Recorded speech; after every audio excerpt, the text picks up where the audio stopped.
Sports round up तरतीब पेशकश उबैद ताहिर। वालेकुम रहमतुल्लाहि व बरकातहू। प्रोग्राम स्पोर्ट्स राउंड अप के साथ उबैद ताहिर और तकनीकी माविन अहमद अल हम्मादी हाजिर खिदमत हैं। हम दोनों का सलाम कबूल कीजिए। खेलों की खबरों का आगाज करेंगे हम यहाँ कतर से और कतर के मशहूर कार रैली ड्राइवर नासिर बिन सालेह लातिया से, जो कि एक शानदार शूटर भी हैं और निशानेबाजी के भी बहुत सारे इनामात अपने नाम कर चुके हैं। लेकिन जिक्र करेंगे उनके पहली पसंदीदा फील्ड का, यानी कि कार रैली का, और सिलसिला शुरू हो चुका है जो कि कोरोना की वजह से रुक गया था। अगरचे तमाम तरह एहतियाती तदाबीर हैं हर जगह। वोल्क्सवैगन उनकी गाड़ी और फ्रांस में की उन्होंने शिरकत। फ्रांस की कार रैली कैस्टेंडेर और शेनाची में और शितानी में, और ये 20वां एडिशन था इस कार रैली का, जो कि फ्रांस की जो 2020 कार रैली है उसका सेकंड राउंड माना जाता है और फ्रांस के किस्मानिया नामी इलाके में ये मुनाकिद हुआ और पहली बार फ्रांस के बाहर से लोगों को इसमें शिरकत की दावत दी गई या इजाजत दी गई। चौथे नंबर पर रहे नासिर बिन सालेह लातिया और उनके साथ उनके नेविगेटर फ्रांस के मैथ्यू बोमेल।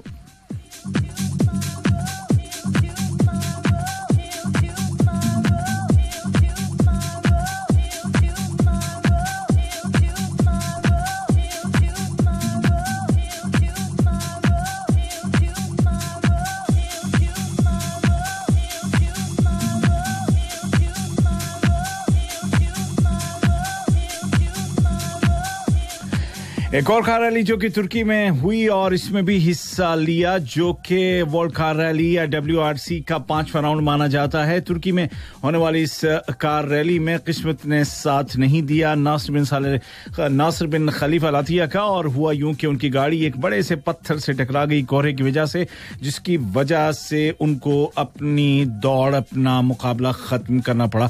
और ऐसा होता है जब आप इतने बड़े बड़े मुकाबलों में हिस्सा लेते हैं। और दुनिया यहाँ पर खत्म नहीं हुई, बल्कि इसके बाद साइप्रस इंटरनेशनल कार रैली है जो कि 17 से 18 अक्टूबर के दरमियान होगी। फिर उसके बाद लुबनान कार रैली है जो कि 15 और 16 नवंबर को होगी। और इन तमाम कार रैलीज में नासिर बिन सालेह अल अतिया जरूर शरीक होंगे।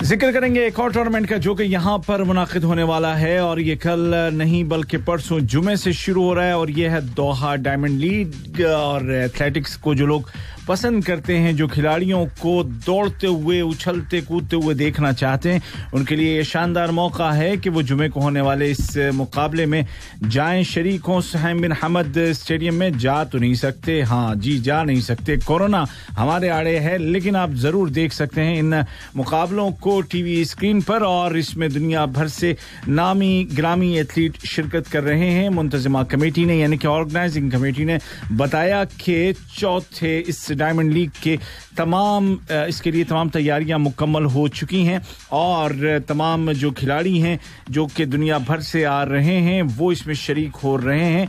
और जो मुकाबले हैं वो 800 मीटर की दूरी की दौड़ के मुकाबले हैं, मर्दों और औरतों दोनों के। उसके अलावा 100 मीटर की रेस है, फिर 3000 मीटर की है, फिर खवातीन की लॉन्ग जंप है, 200 मीटर के मुकाबले हैं, 400 मीटर दौड़ के मुकाबले हैं और 1500 मीटर के मुकाबले हैं। उसके बाद मर्दों का एक और मुकाबला है जिसमें कि वो उछलते कूदते काफी ऊंचाई से नीचे आते हैं, और ये अगर आप देखना चाहें तो आप देख सकते हैं।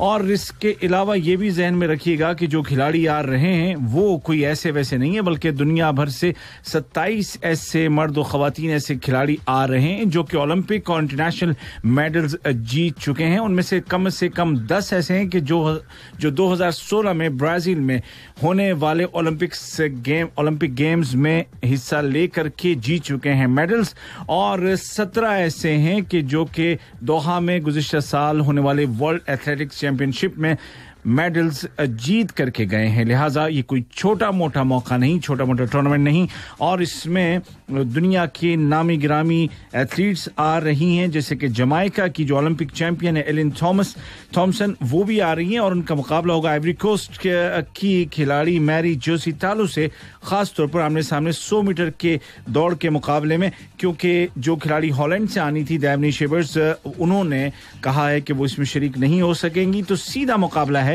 जमाइका और आइवरी कोस्ट की इन दो खिलाड़ियों के माबैन, दोनों एथलीट्स के माबैन, जो कि दोनों ही तेज दौड़ने में शोहरत रखती हैं।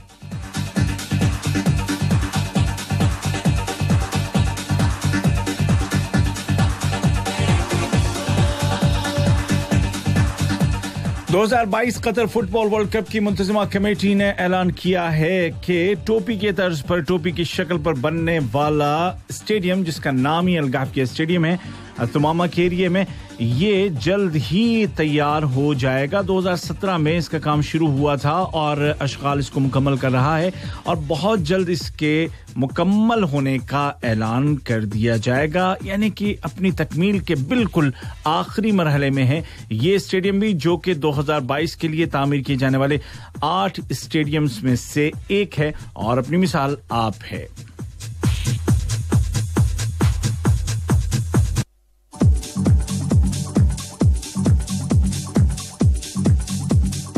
Asian Champions League west countries के मुकाबले यहां पर, यानी कि वो ममालिक जो कि एशिया बर-ए-आज़म एशिया के मगरबी हिस्से में हैं, उनके फुटबॉल क्लब्स के मुकाबले एशियन चैंपियंस लीग में जो आते हैं वो हो रहे हैं यहां पर, आप जानते हैं, कतर में।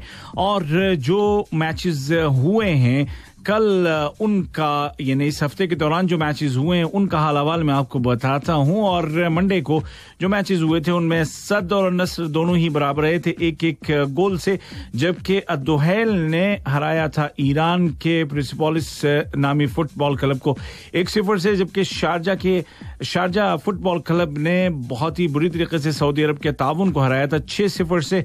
अलैन और फुलैंड मुबारका सिपहान, यानी कि जो ईरान का फुटबॉल क्लब है, दोनों के दरमियान मुकाबला रहा था बराबर। आज भी मैचेस हो रहे हैं और अब से कुछ देर पहले तक इस्तिक्लाल तेहरान और अल अहली के दरमियान होने वाले मैच में इस्तिक्लाल तेहरान की टीम आगे थी, और जो मैचेस और होंगे आज उनमें अल हिलाल का मुकाबला है अल अहली के साथ, शबाब अल अहली जो कि यूएई का फुटबॉल क्लब है। इसी तरीके से आज ईरान के शहर खुदरो का मुकाबला होगा उज्बेकिस्तान के पख्तकोर ताशकंद के साथ। कल जो मैचेस खेले जाएंगे और ये भी छठे राउंड के मुकाबले हैं, उनमें अल आइन क्लब का मुकाबला जो कि यूएई का फुटबॉल क्लब है सऊदी अरब के, अन नस्र के साथ होगा। असद का मुकाबला होगा ईरान के सिपहान के साथ, और ईरान के प्रिंसिपोलिस का मुकाबला होगा यूनाइटेड अरब एमिरेट्स के शारजा के साथ, जबकि सऊदी अरब के ताउन का मुकाबला होगा अद्दोहैल के साथ। और उसके बाद फिर शुरू हो जाएगा प्री क्वार्टर फाइनल राउंड, जिसके लिए कम से कम अब तक 2 फुटबॉल क्लब ऐसे हैं जो क्वालिफाई कर चुके हैं, और ये दोनों सऊदी अरब के हैं, अल अहली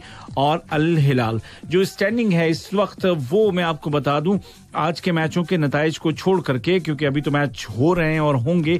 ग्रुप ए में अल अहली टॉप पर है, शुरता इराक का दूसरे नंबर पर है और इस्तिक्लाल तेहरान तीसरे नंबर पर है, जबकि ग्रुप बी की बात करें तो अल हिलाल सऊदी अरब का टॉप पर है, उज्बेकिस्तान का पख्तवर ताशकंद दूसरे नंबर पर है और उसके 8 पॉइंट्स हैं, और शबाब अल अहली क्लब है 7 पॉइंट्स के साथ तीसरे नंबर पर, और ग्रुप सी में अद्दोहैल टॉप पर है और उसके 9 पॉइंट्स हैं, और शारजा दूसरे नंबर पर है, उसके 7 पॉइंट्स हैं, और इसी तरीके से ईरान का क्लब प्रिंसिपोलिस के 7 पॉइंट्स हैं, और अगर आज वो मैच जीतता है तो उसके 9 पॉइंट्स हो जाएंगे, और शारजा अगर अपना आखिरी मैच जीता है तो उसके भी 9 पॉइंट्स हो जाएंगे। अद्दोहैल को भी जीतना पड़ेगा ताकि वो अपनी बर्तरी कायम रख सके। मामला बड़ा टेढ़ा है ग्रुप सी में।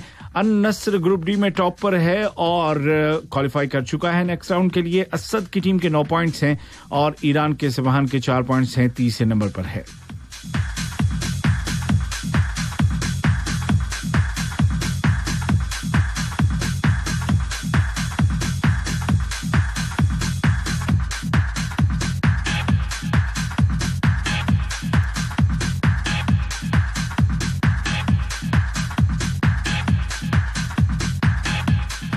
और फुटबॉल की तरफ मैं एक बार फिर से लौटूंगा, लेकिन अब चलते हैं हम थोड़ा सा क्रिकेट की दुनिया में, देखते हैं वहां पे क्या हो रहा है। और पहले जिक्र करेंगे हम आईपीएल का। आईपीएल को शुरू हुए अभी कुछ ही दिन हुए हैं, लेकिन काफी सारी वो बातें जो कि पूरे टूर्नामेंट में जाकर के हमें देखने को मिलती हैं, वो इतने थोड़े से मैचों में ही हमें देखने को मिल गई हैं। यानी कि सिर्फ 4 मैच अब तक हुए हैं, लेकिन हुआ यूं है जनाब के 200 का हदफ भी पार हो चुका है, यानी कि 200 से ज्यादा का टारगेट भी दिया जा चुका है, सुपर ओवर भी हो चुका है, और एक खिलाड़ी इस कदर इंजर्ड हुआ कि पूरे टूर्नामेंट के लिए वो अब अवेलेबल नहीं होगा, रूल्ड आउट हो चुका है। तो यानी कि तमाम चीजें हो चुकी हैं और जबरदस्त अंदाज में ये टूर्नामेंट आगे बढ़ रहा है। अब तक जो 4 मैचेस हुए हैं उनके नताइज आपको बताऊं। पहले मैच में चेन्नई ने मुंबई को शिकस्त दी थी और मुकाबले में कामयाबी हासिल कर ली थी 5 विकेटों से।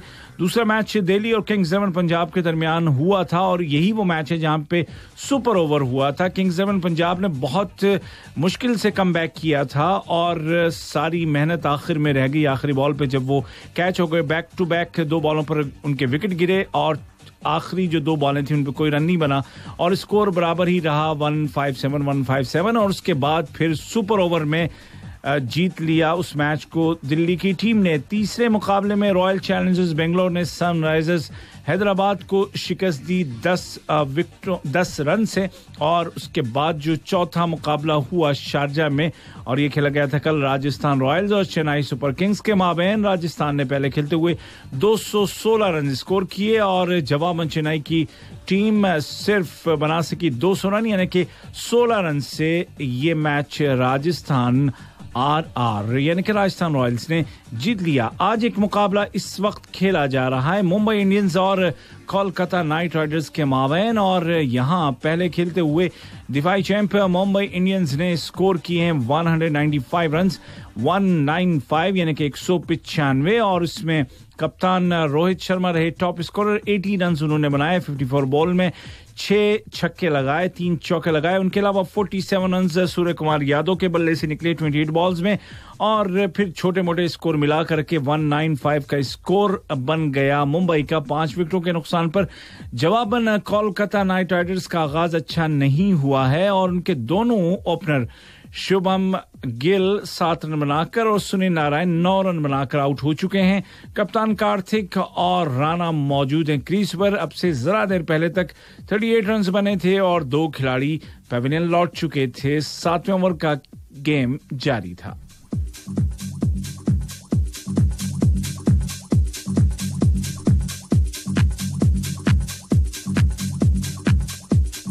कोलकाता नाइट राइडर्स आज अपने टूर्नामेंट का आगाज कर रहा है। पहला मैच है उनका और सिर्फ चेन्नई की ऐसी टीम है कि जो कि अपने 2 मैच खेल चुकी है। मुंबई की टीम आज अपना दूसरा मैच खेल रही है। तो अब तक जो टीमें हैं 4 जिन्होंने कि अपने पहले ही मुकाबले में कामयाबी हासिल की हैं, वो Rajasthan Royals, RCB, Delhi Capitals और चेन्नई है। लेकिन चेन्नई 2 में से 1 मैच हार गई, अपना दूसरा मुकाबला हार गई है और अभी तो पार्टी शुरू हुई है, यानी कि अभी तो टूर्नामेंट स्टार्ट हुआ है।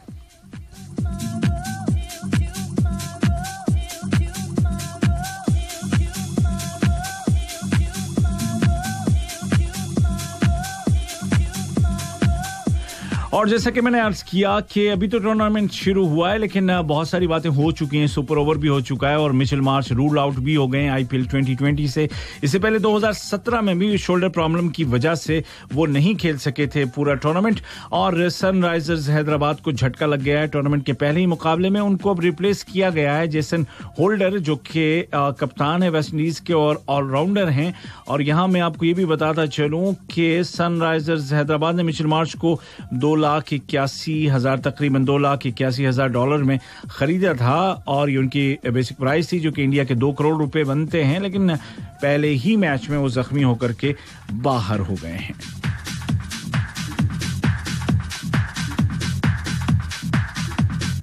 पाकिस्तान में क्रिकेट के चाहने वालों के लिए अच्छी खबर यह है कि आ रही है जिम्बाब्वे की टीम पाकिस्तान के दौरे पर और वो 3 ओडीआईज और 3 T20 खेलने वाली हैं, यानी कि 2 सीरीज हैं, एक ओडीआई की और एक है T20 की, और ये दोनों ही मुकाबले या दोनों ही टूर्नामेंट दो शहरों में होंगे, मुल्तान और रावलपिंडी में। तकरीबन 12 साल के लंबे गैप के बाद मुल्तान किसी सीरीज की मेजबानी करेगा और ये 3 मैचों पर मुश्तमिल ओडीआई सीरीज है। पहला मैच होगा 30 अक्टूबर को और दूसरा 1 और तीसरा 3 नवंबर को मुल्तान में, और उसके बाद टीमें आ जाएंगी रावलपिंडी जहां पर 7 नवंबर को पहला T20, 8 को दूसरा और 10 नवंबर को तीसरा।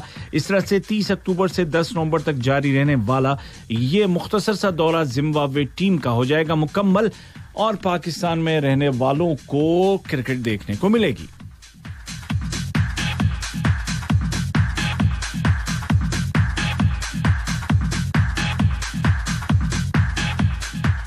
बांग्लादेश के फास्ट बॉलर अबू जायद का कोरोना टेस्ट पॉजिटिव आया है, और जिस दिन उनके पॉजिटिव होने का ऐलान किया गया उसी दिन उनके टीममेट सैफ हसन के नेगेटिव होने का ऐलान किया गया। इससे पहले 2 बार पॉजिटिव आया था उनका। खैर ये तो चलता रहेगा, और अभी तो जिस स्क्वाड में इन दोनों खिलाड़ियों का ऐलान किया गया था कि वो श्रीलंका के खिलाफ सीरीज खेलेंगे, वो सीरीज ही अभी खटाई में पड़ी हुई है, क्योंकि दोनों बोर्ड्स के दरमियान क्वारंटीन पीरियड और दीगर जो शराइत हैं उनके सिलसिले में इख्तिलाफ चल रहा है।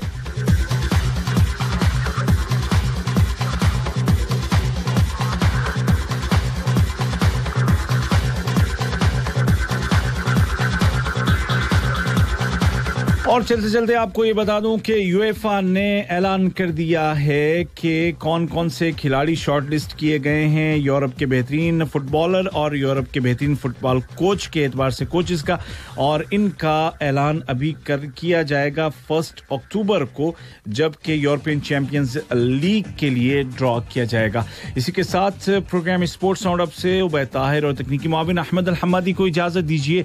अपनी सेहत का ख्याल रखिएगा, एक्सरसाइज कीजिए, क्योंकि फिट रहेंगे तो ही हिट रहेंगे।